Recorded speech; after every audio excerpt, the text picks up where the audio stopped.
Bonsoir à chacun, merci de votre présence ce soir. C'est une sorte de grande réunion familiale, j'ai l'impression. Il y a un goût comme ça de... Bien, c'est une soirée bien auspicieuse, vraiment je suis ravi que l'on puisse aborder ce thème et puis essayer d'échanger par la suite. Je ne vais pas parler trop longtemps, vous avez sans doute plus à dire que moi. Mais... Quand les échanges seront bienvenus, je pense que ça peut être plein de fruits et plein d'interactions, ça peut être intéressant. Je vais parler à partir de mon expérience, non seulement de mon âge, mais surtout de mon expérience avec un maître spirituel depuis 25 ans. Donc je suis son élève de Lyle Ozovic, c'était son nom, il est mort en 2010, mais néanmoins il continue à nous inspirer, pour tous ceux qui suivent son enseignement. Et si j'emploie des mots comme divin ou Dieu, ne vous sentez pas fâchés, ce n'est pas une insulte. On peut l'interpréter comme on veut, c'est pas les dieux des religions, bien entendu, en tout cas je l'espère pas. Et on peut considérer ça comme l'intelligence de l'univers ou la vérité, peu importe le nom. En tout cas, une sorte de principe supérieur auquel on peut faire référence sans se noyer dans le dogme ou dans des principes en fait rigides.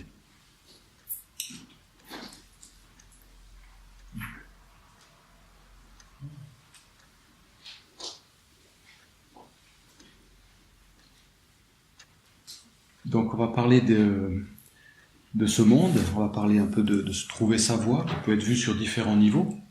Ça peut être le sujet de vos préoccupations, peu importe que ce soit professionnel, affectif ou spirituel. Bon, je vais essayer de tirer quelques lignes, en fait un peu générales, qui peuvent sans doute s'appliquer à tous nos cas, d'une certaine manière, à nous tous. On sait bien que ce monde, en fait, il nous demande beaucoup. Il nous demande beaucoup à tous les niveaux. On va dire que notre expérience est extrêmement intense, d'une certaine manière. Extrêmement intense. C'est-à-dire que physiquement, ça nous demande honnêtement de nous lever chaque matin, d'aller bosser, de travailler, et ça c'est toute une vie durant. Rien que ça, c'est déjà remarquable. On peut voir qu'au niveau mental, on est assailli, bien entendu, de tout ce que l'on sait, c'est des généralités, mais on est assailli de commentaires, d'images, de suggestions, c'est sans fin. Je veux dire, c'est une sorte de bombardement que l'on absorbe et avec lequel nous devons néanmoins négocier à l'intérieur de nous-mêmes. Nous devons faire quelque chose ou rien, mais en tout cas, ça passe à travers nous. Et socialement, on voit bien que c'est une société qui est quand même en délitement avancé. C'est-à-dire qu'il n'y a plus la moindre politesse, il n'y a plus le moindre sorte de valeur comme ça, générationnelle même, qui est perdue. Il y a beaucoup de violence, qu'elle soit verbale, physique même, mais il y a beaucoup de violence d'attitude, de violence même non exprimée, mais enfin il suffit de se promener en ville, où tout le monde le sait, tout le monde l'a fait, ou de prendre un tramway, et de voir combien on est globalement tous à côté de la plaque. Enfin, en globalité, la société est complètement à côté de la plaque. On ne peut pas dire que ce soit un mode de fonctionnement harmonieux entre êtres humains. Et peut-être que ça a toujours été le cas, mais en tout cas, nous vivons présentement ici, donc c'est notre sujet. C'est essentiellement ça que nous avons. Et donc, ce monde qui vient à notre rencontre de cette façon-là, de manière extrêmement intense, eh bien, nous avons bien souvent, nous n'avons pas le choix, d'une certaine manière. Nous réagissons de toute façon d'une manière qui est relativement automatique et qui est le plus souvent, en fait, en tant que victime de ce qui nous arrive. C'est-à-dire que nous considérons que les circonstances surviennent et au lieu de transformer, de prendre la matière de ce qui nous arrive, des expériences qui nous arrivent comme une chance, en fait, nous restons à un niveau dans lequel les circonstances qui nous arrivent, nous en sommes victimes. C'est-à-dire, ça démarre au premier saut du lit le matin, au premier pas. Vous devez connaître peut-être cette chose. Merde, je dois travailler. Il faut aller travailler. Il y a il faut qui résonne en nous, d'une certaine manière de nous dire il faut. Donc, comment est-ce qu'on va pouvoir considérer, en fait, comment on va pouvoir transformer ou changer quelque chose en nous, de notre vision du monde va s'ouvrir ou va se différencier ou va évoluer de façon à ce que nous puissions passer d'un stade de victime permanent à une acceptation joyeuse de l'affaire, de toute notre affaire qui est notre vie. Ça dépend beaucoup de ce trésor qui est dans notre conscience, qui est notre conscience, on pourrait dire, c'est-à-dire de là où nous plaçons notre attention. C'est-à-dire le fruit de ces millénaires d'évolution que nous sommes là ici ce soir. Nous sommes à la pointe de l'évolution. Bravo à nous tous, nous en sommes là. Nous sommes à la pointe de la pointe. Et derrière nous, il y a des milliers d'années, il y a des milliers de générations. Et nous en sommes là ce soir juste pour nous poser la question de dire comment est-ce que effectivement ce travail, toute cette vie qui a été produite comme ça inlassablement, de manière incroyablement constante, comment est-ce que nous pouvons être les représentants de l'attention, c'est-à-dire de comment nous plaçons notre attention. Est-ce que nous pouvons être maîtres de ça, ou est-ce que nous sommes complètement emportés comme une feuille au vent, sans savoir ce qui se passe en nous, et notre attention, bien entendu, est dévorée littéralement par le monde qui vient, qui cherche, c'est pas qu'il cherche consciemment, peut-être, je ne sais pas, mais en tout cas, dans lequel nous ressentons que nous pouvons facilement être engloutis par ce qui nous vient, ce qui arrive. Et ça arrive des fois, et bien entendu, des fois ça peut être la dépression, c'est l'anxiété majeure, c'est des troubles difficiles à contenir à l'intérieur de nous. Mais je suppose que ça vient effectivement de comment nous dirigeons notre attention. Ce qu'on ne nous a jamais appris. On ne nous a jamais enseigné de dire « Oh, mais peut-être que si je dirige mon attention différemment, je serai différent. Et quelque chose d'autre en moi va s'ouvrir, que je n'ai pas vu, une autre porte va s'ouvrir. » Parce que nous comprenons bien, nous savons bien qu'en fait, nous devenons ce que nous contemplons. En fait, ce qui est extraordinaire, c'est une sorte d'interaction entre une projection, un objectif, un idéal, peu importe le mot, mais nous devenons ce que nous contemplons. Donc si nous contemplons la frustration, si nous contemplons la peur, si nous contemplons l'anxiété journalière, comment être autre chose que ça?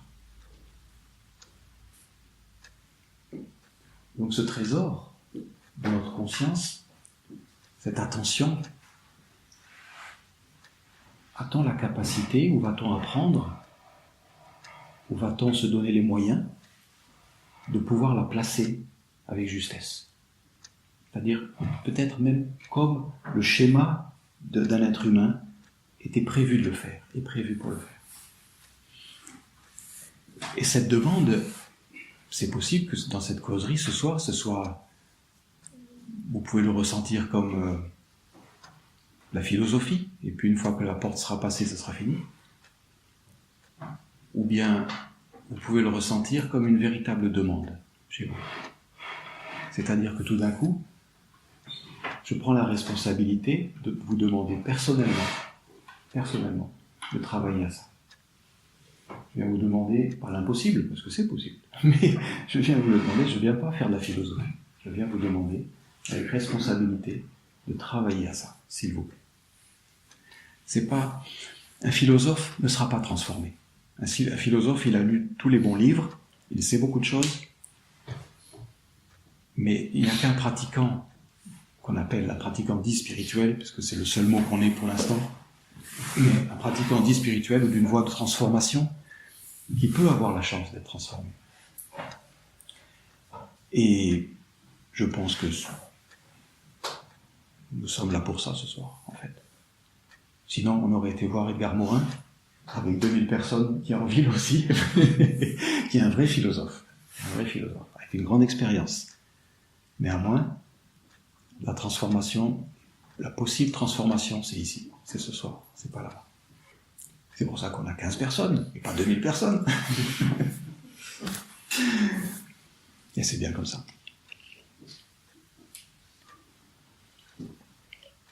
Donc la vie nous demande constamment, et elle attend une réponse, mais elle est persistante, elle demande. Et ou bien nous prenons cette demande à cœur, et effectivement il va se passer beaucoup de choses, ou bien nous la prenons légèrement, en disant « Oh, c'est intéressant, mais je la prends qu'à 50%, ou je la prends qu'à 20%, ou à 10%. » Eh bien, nous continuerons d'une certaine manière, suivant l'expression d'un auteur dont j'ai oublié le nom, mais qui est une expression extraordinaire, nous continuerons donc à cultiver notre déception. Et chacun peut raisonner avec cette phrase et savoir de quoi il s'agit pour chacun d'entre soi, à l'intérieur. Cultiver sa déception. Je suppose qu'on peut prendre cette demande, en fait, cette demande de considérer sa propre vie, même à 51%. C'est assez pour que les choses changent et se transforment, en fait. Nous ne sommes pas des yogis indiens, nous ne sommes pas des renonçants tibétains. Nous avons beaucoup une grande variété de responsabilités dans nos vies, ce qui est extraordinaire, ce qui est formidable. Et nous avons notre propre chemin, notre propre voie. Peut-être même sans exotisme, mais avec une sorte de réelle spiritualité. Je ne sais pas quel mot dire, mais vous me comprenez, une sorte de voie de transformation qui est adéquate pour notre 21e siècle, ici en France, présentement. On avait demandé, Trungpa est un maître tibétain qui a introduit le bouddhisme aux États-Unis, en Écosse d'abord, puis aux États-Unis, et c'était un maître de la folle sagesse, et donc on lui a demandé un jour, un de ses élèves lui a demandé « Qu'est-ce que vous faites lorsque vous êtes en enfer ?» Et bien sûr, sa réponse, ça a été « Je m'y maintiens. » Que pouvait-il faire d'autre ? Je m'y maintiens. Ça appelle des commentaires, ça veut dire quoi ? Ça veut dire que peut-être qu'il ne considérait pas l'enfer que l'étudiant considérait comme étant l'enfer, d'une part. Il avait une autre vision de la chose. Ça veut dire d'autre part qu'il ne luttait pas. Il n'était pas en train de lutter contre les circonstances dites extérieures ou intérieures. Et ça veut dire que sa clarté était nécessaire là où il était. Ce qui est très important. C'est-à-dire que lui, éclairé, amenait sa clarté dans une situation confuse. Ça peut nous servir également de guide, rien que cette réponse-là. Ça peut nous servir de dire, moi aussi je veux tenter l'affaire, je veux tenter l'expérience, je veux voir ce que ça va donner. Et ça me rappelle une histoire hassidique que j'aime beaucoup. J'aime beaucoup la tradition hassidique du 18e. C'est un peu le même style, sous un autre mode. On avait raconté déjà, on en a parlé, elle me plaît beaucoup cette histoire-là. Je les raconte tout le temps. C'est l'élève, donc en Europe centrale, il va voir son rabbi, il va voir son enseignant, son maître, et il lui demande qu'est-ce que tu fais, maître, dans une situation difficile ? Alors le maître il dit écoute, moi je ne sais pas, mais tu vas voir, dans tel village, il y a un type, c'est Rabbi Shlomo, tu lui demandes. Alors l'élève fait le voyage, il va chercher Rabbi Shlomo dans la ville, et personne ne connaît Rabbi Shlomo dans la ville. Mais il y en a un qui lui dit, mais là il y a un type qui s'appelle Shlomo, il est là-bas, dans la masure, là, près de la forêt. Là. Alors il y va, tout hasard, en désespoir de cause, il va le voir. Il tombe dans une masure qui est en ruine. Le toit s'est effondré, la pluie goutte à moitié, il n'y a pas de porte, elle est éclatée. Il y a la femme qui a une sorte de mégère comme ça, qui crie après les enfants dépenaillés, le sol en terre battue, il y a les poulets, les cochons qui circulent dans la maison, c'est une sorte de chaos comme ça. Et il trouve Shlomo près du feu, et il le voit, il dit « Tu es Shlomo ?»« Oui. » Et il lui demande « Dis-moi, je viens de la part d'un tel, là, et il me demande « Qu'est-ce que tu fais quand tu es dans une situation difficile ?» Et Shlomo, il le regarde. « Quelle situation difficile ?» Voilà. Et ça, c'est notre point d'arrivée. C'est-à-dire que nous allons être transformés en Shlomo si on prend bien les choses par le bon côté. On va devenir Shlomo sous notre apparence, bien entendu, mais on aura la même réponse. C'est-à-dire, quelle situation difficile ? Et ça vaut vraiment le coup. Ça, c'est vraiment une très belle vie, une très belle chose. Donc, qu'est-ce que ça peut vouloir dire ? Trouver sa voie. eh bien, je suppose qu'on peut le ressentir très instinctivement. Très instinctivement. C'est suivre un chemin qui est bon pour nous. Ça peut être aussi simple que ça. Sauf qu'il y a plein de choses qui vont interférer en nous, et cet instinct ne sera pas suivi. Cet instinct ne sera pas vraiment suivi. Il va être court-circuité par plein de conflits intrapsychiques, plein de choses qui vont intersecter avec cet instinct que nous avions. De dire, ça c'est un bon chemin pour moi. Et je prends le risque de le faire. Bien sûr, ça demande une réflexion, on peut y penser, on peut sous-peser les choses, mais on peut se fier également à notre instinct. Dire, ça je ressens, que ça c'est nourrissant, c'est sain, c'est intègre, c'est pour moi. Et je verrai bien. Donc suivre, trouver sa voie.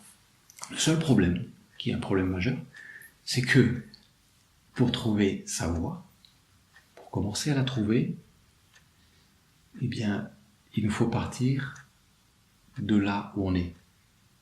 Et la plupart du temps, on ne sait pas là où on est. Donc le premier point, et il n'y a pas de recette miracle, bien entendu, ce ne sera pas que vous êtes servi sur un, mais peut-être qu'il y a des pistes que vous pourrez intégrer. Donc le premier point, c'est déjà, avant toute chose, de commencer à comprendre de quoi je pars. Si je veux arriver à quelque chose, ou si je veux faire un type de chemin, de me demander, mais de quoi je pars? Parce que la plupart du temps, on l'ignore complètement. Ou bien on l'ignore à 95%, ou peu importe. C'est-à-dire qu'on est inconscient du fait que on réagit automatiquement. On est dans la réaction permanente. On est des sortes de caricatures qui agissons, qui parlons, suivant un modèle qui n'est pas le nôtre. Donc un modèle inconscient, bien sûr, qui est souvent, la plupart du temps, qui est familial, qui est culturel.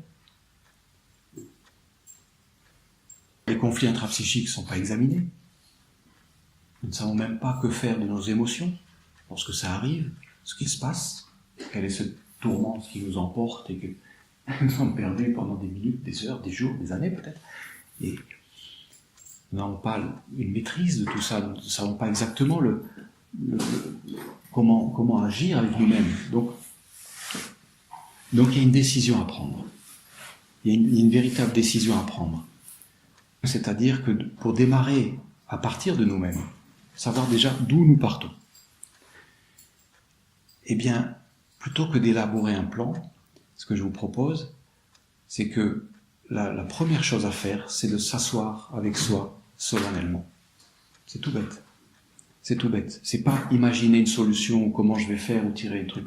Ça, c'est bon pour les politiques qui veulent reconstruire la cathédrale Notre-Dame. Elle n'a même pas fini d'être refroidie, qui se pense déjà refroidie.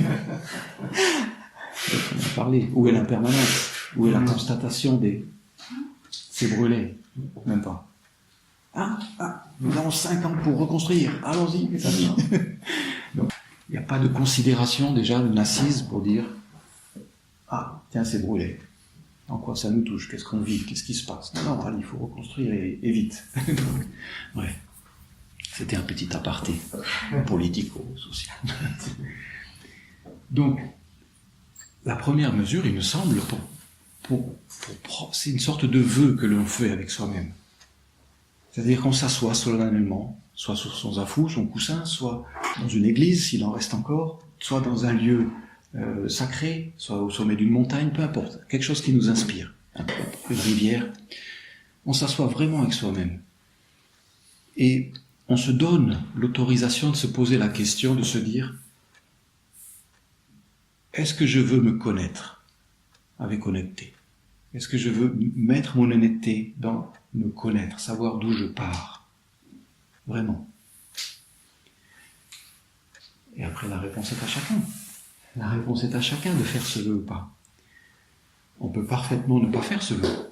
De dire non, je crois que c'est trop, parce que je sais que ça va me demander, je le sens en tout cas, même si je ne le sais pas forcément, je le sens, ça va me demander un lourd investissement. Énergie, temps, clarté, l'argent bien sûr. Il faut bouger, il faut faire des choses, il y a une nécessité d'apprendre, de voir des gens ou de se déplacer. Donc est-ce que je suis prêt à investir quelque chose pour recueillir du fruit de tout ça? Et des fois la réponse est non. Et c'est d'accord, c'est d'accord. Sauf que nous continuerons à cultiver notre déception. Mais c'est ainsi pour la majorité des gens, nous ne feront pas différemment.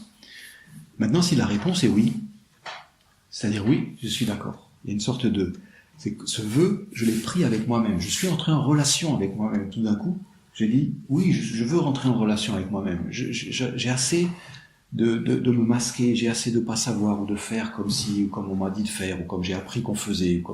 Non, pourquoi pas, mais je veux être beaucoup plus clair, en fait. Je veux cette clarté. Et je veux aussi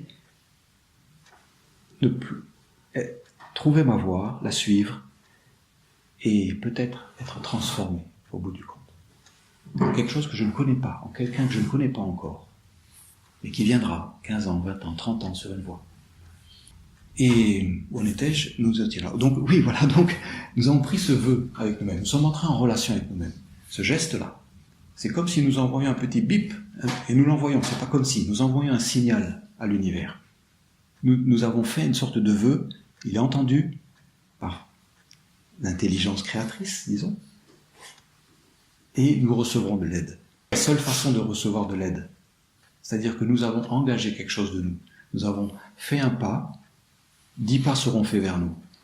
Donc, la première chose à intégrer, c'est que, d'abord être honnête, tenter de dire, est-ce que je veux faire ce chemin ou pas? Si oui, l'aide viendra. L'aide viendra, ça ne peut pas être autrement. C'est fait pour ça. Les choses sont faites comme ça.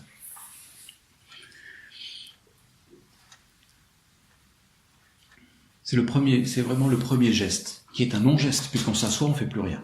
C'est un non-geste. Mais c'est essentiel, de façon à lancer ce signal, et peut-être même on le lance tous les jours d'une certaine manière, même lorsqu'on en a déjà pris, lorsqu'on est déjà sur une voie. C'est peut-être le même geste que l'on refait en France. Ce n'est pas un geste différent. Lorsqu'on a fait ce geste, qu'on a acquiescé, eh bien, je propose que nous avons en fait 3 aides qui nous viennent. 3 aides directes qui nous viennent ce soir. Je vous les propose. Ces aides, c'est un peu notre cheval, notre lance, notre bouclier, c'est un peu tout ce qui va nous aider à trouver notre voie. Quel que soit le niveau de réalité pour lequel on trouve notre voie. La prémisse est la même partout. C'est ces prémices-là que je vous offre ce soir.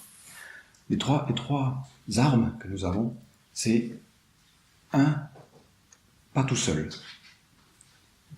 2, du temps, de la discipline et de la fidélité. Et 3, l'observation de soi, sans jugement et avec bienveillance. Donc nous avons ces 3 armes. Nous avons ces 3 choses. Et vous constatez qu'il n'y a aucun dogme là-dedans, il n'y a pas de parole écrite ou sacrée a priori, il n'y a pas de... C'est simple d'une certaine manière, mais pas si simple. Ça va nous entraîner très loin. Donc pas tout seul, du temps, de la discipline et de la fidélité, et l'observation de soi sans jugement et avec bienveillance. Pas tout seul. Donc nous avons fait ce geste. Nous avons dit à l'univers, je veux savoir ce qui se passe. Nous allons donc, d'une certaine manière, nous avons déjà demandé de l'aide. Donc nous avons fait ce pas pour demander de l'aide. L'aide va venir. Il va y avoir de l'aide. L'aide va venir. Et j'ai été perturbé par ce qui se passe. Où est-ce qu'il est? Il n'écoute pas son grand-père, ça commence mal, mais il est dans l'ambiance. Comme disait Lee, il absorbe, même en dormant, il absorbe l'enseignement. Et à ce propos, il me disait, peu importe ce que tu dis, de toute façon, dans une conférence, l'important c'est ce que tu es. Qui a semblé négliger ce que je dis. Peut-être qu'il faut aussi négliger ce que je dis. Donc le problème de l'aide, c'est pas tant de la demander, parce qu'on sait assez facilement faire, parce que lorsque l'on est en crise, ça nous vient assez facilement. On sait tous faire ça. Le problème, c'est de la recevoir. Comment on accepte l'aide? C'est là où la difficulté, si on peut dire, et l'obstacle que l'on met soi-même à recevoir, il est extrêmement présent. Le plus souvent très caché, parce qu'on jure sur nos grands dieux qu'on veut recevoir de l'aide.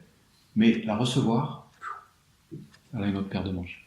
Et donc, recevoir de l'aide, eh bien ça peut vouloir dire simplement écouter déjà. C'est-à-dire ne pas répartir, ne pas argumenter. Ça voudra dire simplement considérer ce qu'on vient d'entendre, ce qu'on vient de recevoir. Et peut-être même mettre en action même ce qui est proposé. Recevoir de l'aide, ça veut dire qu'on va rentrer en relation avec d'autres êtres humains. On peut recevoir de l'aide de la nature, on peut recevoir de l'aide des entités supérieures, on peut recevoir de l'aide de toute chose en fait, même d'une pierre. Mais si on veut que toutes nos facettes, que notre personnalité soit exposée à nous-mêmes, c'est-à-dire que le fond du fait-tout en fait apparaisse, eh bien il nous faut être avec d'autres êtres humains. Nous avons cette nécessité de partager en miroir la parole et le regard d'autres êtres humains. C'est parce que c'est grâce à eux que nous allons nous connaître. C'est pas... Il y a cette histoire on connaît d'un bouddhiste qui s'appelle, très connu maintenant, qui s'appelle Jack Kornfield. Je pense qu'il est américain. Jack Kornfield, qui a écrit beaucoup de livres sur la méditation. Il avait fait cette retraite de 3 ans, 3 mois, 3 jours, à Ceylan, je crois, à Sri Lanka. Et il raconte, donc dans son bouquin, donc il avait achevé sa retraite, brillamment, il a fait ses 3 ans de retraite, c'est super, il rentre aux États-Unis. Sa petite amie, qu'il n'avait pas quittée pendant tout ce temps-là, donc, il l'attend à l'aéroport. Et il raconte, écoutez, incroyable, la première chose qui s'est passée, c'est qu'on s'est engueulé. Ah, ça c'est intéressant. La première chose qui s'est passée, voilà, c'est le récit un peu de Jack Kornfield, c'est qu'on s'est engueulé, en fait. Et donc, il est tombé de haut, si on peut dire. Parce que, c'est ce que je veux dire, c'est qu'on peut méditer 30 ans dans une cave. Et malheureusement, j'oserais dire que certaines difficultés que peuvent rencontrer certains maîtres, actuellement d'ailleurs, puisqu'on a des exemples, viennent du fait que, effectivement, ils ont beaucoup sans doute médité, mais néanmoins, les facettes de leur inconscient n'ont pas été exposées à leur propre regard. Donc, ils n'ont pas vraiment géré sexe, pouvoir, argent, en eux-mêmes, j'entends. Et donc, ils sont incapables de le gérer dans une communauté. Ils vont être débordés par la séduction, ou débordés par l'appât du gain, ou débordés par le besoin d'une réputation. Comme disait l'autre, c'est Justin Bieber qui a besoin d'une réputation, c'est pas moi. Une belle remarque. Donc l'aide ne viendra en grande majorité, sinon on peut facilement chanter notre travail. Et c'est le bienfait de ce qu'on appelle une sangha qui travaille vraiment. Pas simplement une sangha qui se réunit sous le titre de sangha. Dans le sens où la sangha n'a pas de lien entre eux. Ils viennent parce que le maître est là, l'enseignant est là. Mais le travail d'une sangha, c'est-à-dire tel qu'on le fait dans les groupes, dans l'enseignement de l'I, c'est-à-dire il y a des groupes d'hommes, il y a des groupes de femmes, il y a des groupes de couples, et ça se frite la gueule. Et ça sème également, et en tout cas ça creuse. Ça creuse. Qu'est-ce qui est réel en nous? Qu'est-ce qui est caché? Quels sont notre inconscient qui est dissimulé à notre propre vue, et que nos amis, avec bienveillance, vont nous proposer à voir. Essentiel pour nous autres qui avons été élevés, non pas dans une société traditionnelle indienne ou tibétaine ou népalaise, peu importe, ou yogi, ou des kogis de Colombie, mais qui avons été élevés dans une société on a vu, qui est socialement disjonctée, avec sans doute, en tout cas dans mon cas, des parents pathologiques. Et donc, comment après, tout ça se remet en ordre de fonctionnement pour pouvoir arriver donc au but que nous avons dit. Quel problème? Donc l'aide, comment nous pouvons la recevoir, comment nous pouvons la solliciter, la demander, la recevoir. C'est ça, pas tout seul. Pas tout seul, c'est pas se retirer du monde. C'est au contraire notre vie, c'est notre mode de vie occidental que nous célébrons d'une certaine manière, bizarrement, même aussi on va dire, aussi décadent qu'il puisse nous apparaître sous certaines facettes, eh bien non, nous avons décidé que ce soit notre chance et nous célébrons le fait de ces multiples rencontres, de ces croisements, de ces interactions que nous avons permanentes. Et nous recevons la moelle de ces interactions, non pas pour en faire un vernis social ou culturel ou quoi que ce soit pour nous protéger. Non, nous recevons la moelle de ces interactions comme miroir de nous-mêmes, de façon à pouvoir faire le fruit de cette beauté constante, extrêmement agitée qui survient là, en permanence. Et donc, pas tout seul, c'est ça, nous sommes au contact du monde. Nous sommes là, nous sommes près de ceux qui souffrent, nous sommes près de ceux qui souffrent moins, nous sommes avec nos familles, nos parents âgés, aussi difficiles qu'ils peuvent a priori être, mais Shlomo nous dirait, non, ils ne sont pas difficiles, tout va bien. Quel souci. Quel souci. Et ainsi de suite. Donc voilà, pas tout seul. Vraiment. Ce n'est plus l'époque de l'ermite ou du guerrier solitaire. Non, c'est plus l'époque. Nous pouvons le faire ensemble. Cette croissance, elle sera commune. Elle sera commune ou bien je ne sais pas. Et c'est essentiel de voir ça. Parce qu'effectivement, le processus de conscience, c'est un processus commun. C'est juste commun à nous tous. On ne peut pas se prévaloir d'une conscience supérieure. Combien ridicule. C'est un processus commun. Et il ne peut plus grandir de manière commune à nous tous. Donc, pas tout seul. Le deuxième point, c'est, on a dit, du temps, de la discipline et de la fidélité. Le temps est nécessaire pour qu'il y ait une véritable transformation en nous.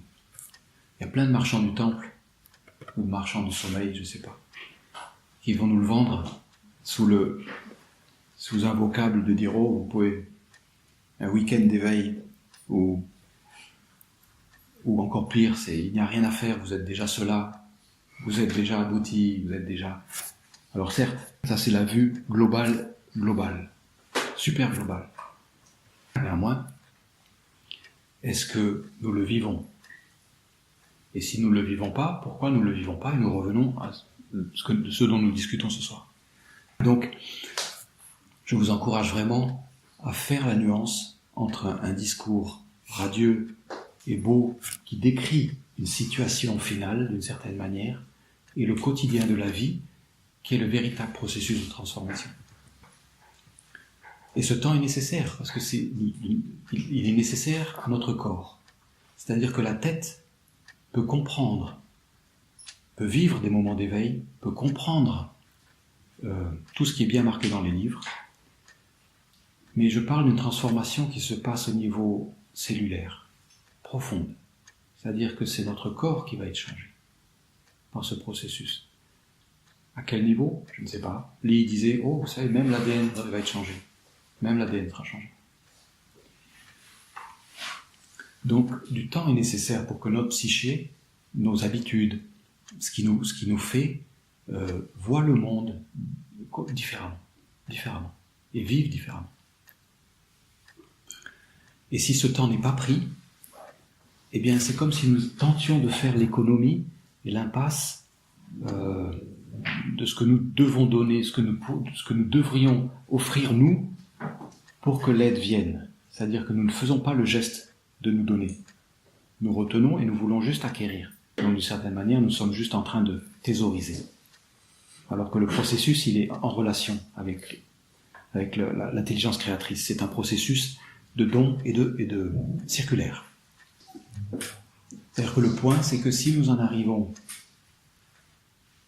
à avoir des responsabilités, et de plus en plus de responsabilités, plus nous trouvons notre chemin, si nous ne prenons pas le temps, eh bien, nous risquons juste de griller comme une ampoule finale, vous savez, lorsqu'elles finissent par péter, elles brillent une dernière fois, et puis après plus rien, il n'y a plus de lumière dans la cave, il n'y a plus personne. Et ça, nous ne voulons pas. Nous voulons que notre clarté soit utile, que les gens qui viennent chercher les bouteilles de vin dans la cave puissent voir quelque chose, pas qu'ils se pètent une jambe, sinon ça serait bien malheureux, tous les efforts que nous ayons faits. Et le temps est un facteur. Là-dessus, on rajoute la discipline. Quand je parle de discipline, clairement, je parle d'un exercice que nous faisons jour après jour, de manière répétée, les dimanches de pluie également, et jusqu'à la fin de nos jours. Et nous avons d'une certaine manière signé pour ça. Alors, dans notre école, c'est la méditation. Il peut y avoir d'autres pratiques, bien entendu, mais je nous encourage vraiment à explorer la méditation, qui est un procédé qui a fait ses preuves depuis des milliers d'années, donc on peut aussi fier d'une certaine manière. Donc cette discipline, cette persévérance, c'est pas simplement le temps. On va nourrir le temps avec... Si nous ne faisons que le temps, nous philosophons. Nous avons lu tous les beaux bouquins, nous sommes super cultivés, nous connaissons les bons mots et tout ça, c'est pas ça. Ça, c'est ce qu'on appelle le Booby Prize. Le Booby Prize, on connaît, c'est cette exclamation américaine, c'est le prix de consolation. Vous savez, le prix de consolation, c'est le mauvais élève, à la fin du trimestre, on lui donne un livre, avant dans les classes, pour le féliciter, pour l'encourager sans doute. Mais c'est le Booby Prize, donc c'est le prix de consolation. Et c'est pas les bons prix, c'est un peu le prix de celui qui a tout compris, mais qui sait pas vivre. Lee nous disait, c'est le génie qui sait pas lasser ses chaussures. La pratique, c'est ce qui va nous permettre de nous découvrir tels que nous sommes. Sans pratique intérieure, d'assise par exemple, quelle que soit la pratique, mais qu'elle soit journalière, nous n'allons pas procéder, nous n'allons pas mettre le corps en jeu. Nous allons mettre l'intellect en jeu, plein de choses en jeu, mais les émotions peut-être, mais pas le corps. Et c'est absolument essentiel que notre corps soit en jeu. Et la pratique de la méditation, par exemple, les gens pensent très souvent que c'est un processus mental, mais c'est d'abord et avant tout un processus physique. C'est-à-dire qu'il nous est demandé de nous asseoir sur un coussin ou un petit banc et de passer du temps sans rien faire. C'est purement physique. Et souvent c'est occulté, on n'arrive pas à le capter, mais c'est vraiment un exercice physique. Et c'est extrêmement important, bien entendu, parce que tout le monde sait ici que lorsque l'on ferme les yeux, on est en alpha et on a la résonance Schumann avec 783 Hz, et c'est ça qu'on veut atteindre. Voilà. Donc, c'est important, pour moi en tout cas, de fermer les yeux pendant la méditation. Et c'est essentiel, le corps, il a sa propre sagesse et sa propre relation à l'ensemble, et donc il est capable de nous proposer lui-même la méditation que nous, on pense qu'on va faire, d'une certaine façon. Qu'on croit que c'est une sorte d'élaboration mentale dans laquelle peut-être il faut faire du vide ou pas penser ou je ne sais quoi. Laissons faire le corps. Donnons-lui sa chance, en tout cas. Donc, par exemple, dans l'école, nous asseyons tous les matins, au moins une demi-heure jusqu'à 50 minutes, tous les jours. Et c'est important. C'est important. Donc voilà, du temps, on a dit, de la discipline. C'est ça la discipline, en fait. C'est pas une discipline à la schlag, justement. L'intérêt, c'est de comprendre que, d'une certaine façon, le surmoi en nous, le surmoi freudien, c'est il faut, mon petit, le doigt du papa, vous voyez, qui donne les instructions, de l'autorité, en fait, qui va donner les instructions qu'on a introjectées, comme disent bien les psys. C'est il faut en nous. C'est pas il faut s'asseoir. C'est pas il faut méditer. Si on part sur cette base, on est foutu. On va arriver dans un cul-de-sac. On aura une sorte de pratique héroïque, on va dire, ou musclée, bodybuildée, mais qui ne sera pas une douce pratique, qui n'est pas l'atteinte d'un objectif. La pratique spirituelle, c'est pas je pars de là et je veux atteindre un objectif. La pratique spirituelle, c'est la pratique, l'assise par exemple, puisqu'on parle de l'assise, de la méditation, c'est la pratique me révèle qui je suis. C'est-à-dire, je suis déjà cela, d'une certaine façon. Je m'assois parce que ça reconnaît en moi ce que je suis. Ce n'est pas je vais vers quelque chose, vers un état illuminé ou vers je ne sais quoi. Non, c'est un voyage sur place, direct. Et donc, la pratique, en fait, me permet de me révéler à moi-même, simplement. Et le troisième point, dans ce deuxième point, donc, on avait dit du temps, la discipline, et de la fidélité. Alors ça, c'est étrange. Ça vous dirait, tiens, c'est bizarre, la fidélité. Qu'est-ce que ça vient faire dans une sorte de trouver sa voie ou de persévérance comme ça? Pourquoi? Il y a plusieurs options là-dessus, sur la fidélité. L'option la plus simple, on va dire, c'est est-ce que l'on veut creuser un puits à 10 mètres ou est-ce que l'on creuse 10 puits à 1 mètre? Et ça, c'est clair pour tout le monde. C'est-à-dire, si on creuse un puits à 10 mètres, on est sûr de trouver de l'eau. Le boss est venu, il nous a dit, tu creuses là, tu es sûr que tu vas trouver de l'eau. Maintenant, il y a des obstacles lorsqu'on creuse un puits. Il peut y avoir des cailloux, il peut y avoir des difficultés, il peut y avoir plein de choses. Et pour nous, êtres humains, un des obstacles, ça peut être l'ennui. Simplement. Bizarrement, tiens, on n'a pas identifié ça comme obstacle. Ça vient, tiens, il y a l'ennui. C'est étrange. Je suis sur cette voie où je suis cet enseignement, où j'ai dû trouver ma voie de cette façon-là, et au bout de 3 ans, 5 ans, 7 ans, 10 ans, l'ennui me gagne. Alors là, je suis plus du tout stimulé intellectuellement. Ça me plaît pas du tout. Il y a quelque chose qui... Allons voir ailleurs. Tiens, ça a l'air extrêmement intéressant. Voyons voir là. Je saute là et je vais voir. Donc, est-ce que nous avons creusé le puits ou nous avons sauté un autre puits? Parce qu'un obstacle est venu. Un obstacle, même juste quelque chose qui nous a happé notre attention, dont nous parlions au début, et hop, nous avons dévié. Alors, c'est une difficulté d'être fidèle. C'est une difficulté d'être fidèle partout, en couple, sur une voie spirituelle, partout. C'est quelque chose, justement, qui demande de nous beaucoup une sorte d'abandon, de sacrifice, de réflexion, de passer d'une position adolescente où on est éparpillé partout, tout est beau, il faut voir toute chose, à une position adulte, de dire non, j'ai fait le choix, et voyons voir, prenons le risque d'être fidèle. Prenons ce risque-là. Et bien sûr, personne n'en parle, en tout cas j'en ai pas entendu parler souvent de ça, mais je vous encourage vraiment à savoir si on veut creuser un puits ou bien si on est décidé à creuser 10 puits. Et bien entendu, on ne trouvera jamais de la flotte. Jamais. Avec 10 puits, c'est sûr qu'on ne sera jamais assez profond. Et on n'aura pas engagé un travail de transformation suffisamment dense pour aller trouver l'eau. On aura plein d'informations, plein de choses magnifiques de partout. Néanmoins, notre vision du monde sera pas une vision d'abandon. Donc voilà, on a ces trois éléments sur lesquels on peut vraiment ingurgiter, travailler et prendre avec soi et en faire vraiment du fruit, extrêmement être attentif à tout ça. Et puis le dernier élément, ça vient compléter ces différentes facettes de la même chose, c'est l'observation de soi, sans jugement et avec bienveillance. Il y a un sans et un avec. L'observation de soi, c'est vouloir se voir tel que l'on est, c'est-à-dire explorer notre inconscient familial, notre inconscient culturel, voir nos peurs, voir notre orgueil, voir notre colère, voir notre indifférence, voir nos mépris, nos préjugés, nos commentaires, tout ce qui passe en nous, nous sommes d'accord pour le voir. Et il suffit de le voir. C'est-à-dire le voir, c'est notre attention dont nous avons parlé. Le voir, simplement, c'est l'attention, la conscience, tac, elle voit comme une lumière. Oui, j'ai repéré, tiens, aujourd'hui je suis en colère. Cette circonstance m'a mis en colère. Là, nous avons en général qu'une seule porte de sortie, c'est où nous l'exprimons intérieurement, elle nous ronge, nous sommes dévorés par ça, ou la peur, ou la jalousie, peu importe, quelle que soit l'émotion.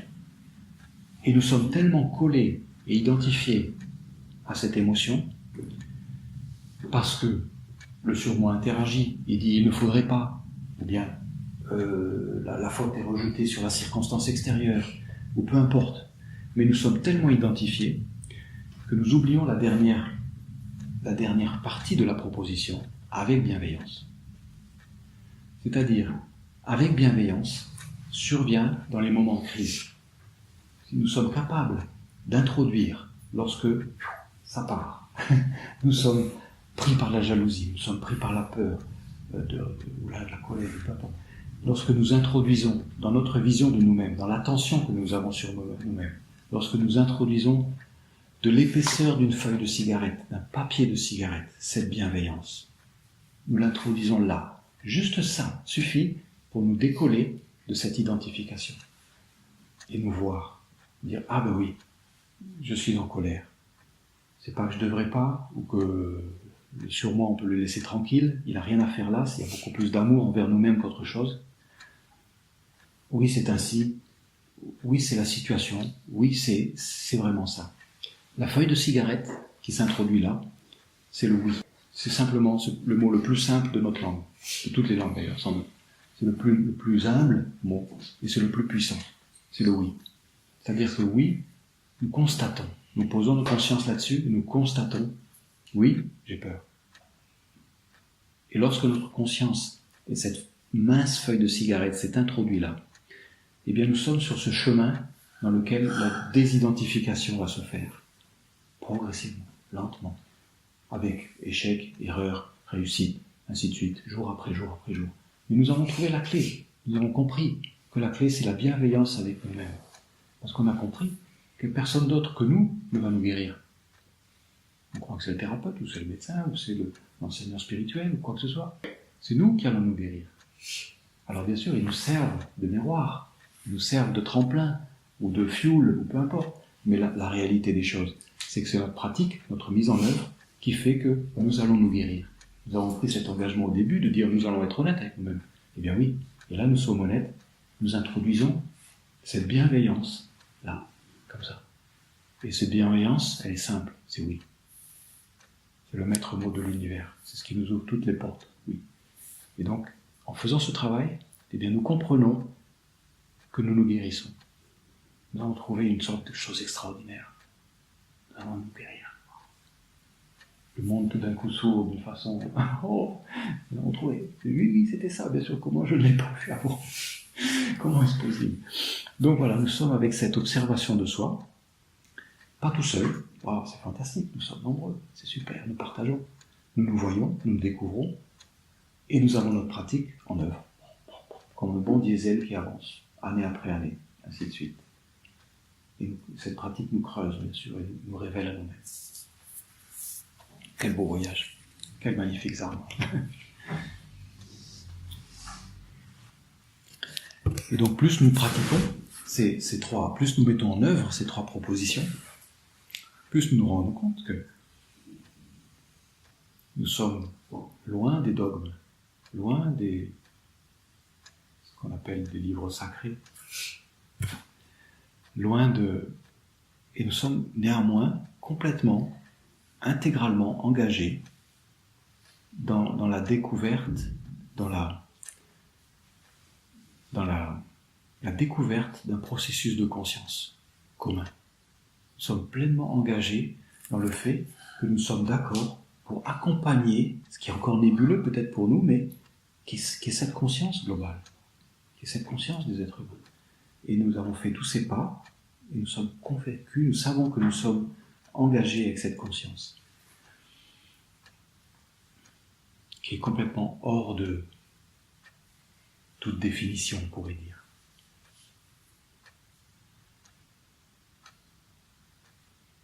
Et c'est ce que nous voulons, parce que nous avons pigé que ce processus de conscience, comme il est commun à nous tous,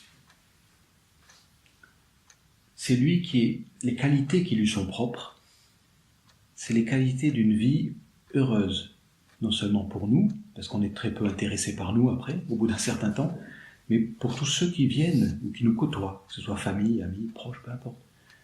Et nous participons, donc c'est comme si nous avions progressé, si on peut dire, ou dépouillé, ou je ne sais pas quel est le terme, ou ouvert une porte, ou de façon à être une aide pour ce processus de conscience.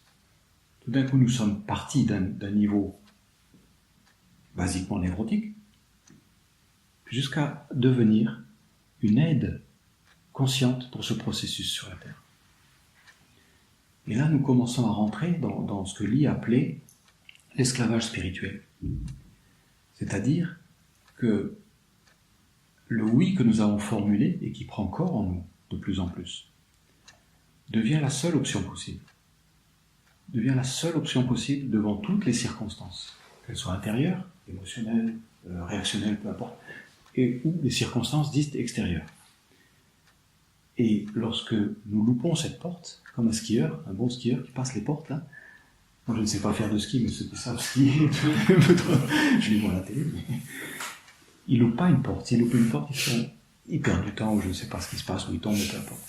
Nous avons toujours la possibilité de louper une porte, mais néanmoins, lorsqu'on veut devenir vraiment un skieur professionnel de grand champion, il ne faut pas louper une porte. On ne loupe pas une porte. On y va et on va jusqu'au bout de la piste. C'est-à-dire que les circonstances extérieures ou intérieures, peu importe, perdent leur fascination. Elles perdent complètement leur pouvoir. Nous sommes vraiment sur ce chemin de liberté intérieure dans lequel la vraie réponse, et la seule réponse autorisée pour l'esclave spirituel, c'est le oui. Et ce n'est pas un oui de victime, c'est plus un oui de victime ou de contraint, dire oui comme ça face au grand Dieu, dire oh. Non, c'est un oui joyeux en fait dans lequel nous nourrissons le processus de conscience. Et l'option, il n'y a plus d'option d'une certaine manière. Déjà, lorsque nous sommes pleinement névrosés, nous n'avons pas d'option. Nous sommes juste les marionnettes de ce qui nous agite. Mais d'un autre côté, lorsque nous sommes sur cette voie de liberté intérieure, nous n'avons pas d'option non plus. Nous sommes le sujet fidèle d'un oui joyeux, d'un acquiescement global à tout ce qui se passe. Ça ne condamne pas à l'impuissance, bien sûr, parce que nous faisons les choses. Néanmoins, la première, l'impact des circonstances, c'est oui. Et après, nous devons faire ce qu'il faut faire, bien entendu, pour que la situation fonctionne, pour qu'elle ne soit pas dangereuse, ou peu importe. Mais il nous faut procéder à ce qu'il nous faut faire, ça c'est clair. Donc voilà un peu comment trouver sa voie, comment je pourrais proposer que l'on trouve notre propre voie. Là où nous sommes, chacun a un chemin singulier, chacun a un chemin qui a sa couleur particulière. Néanmoins, on peut prendre ces prémices, les garder précieusement et surtout les faire, les agir. Sinon, ça sera encore de la philosophie, malheureusement.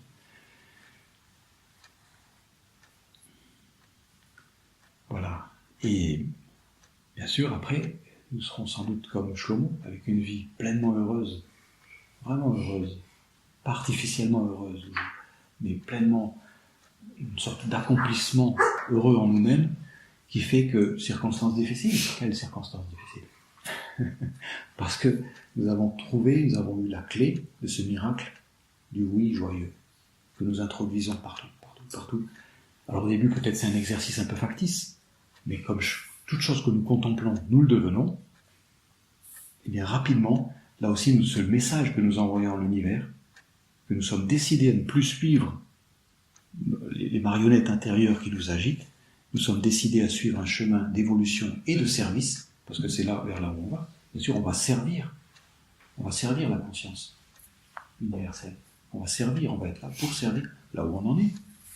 Extrêmement modeste, mais c'est juste notre travail, simplement, là où nous sommes. Et voilà où, si on peut dire, un périple qui va faire de nous des gens heureux, aimants, unitifs, bons, complets, accomplis. Que souhaiter de plus ce soir ?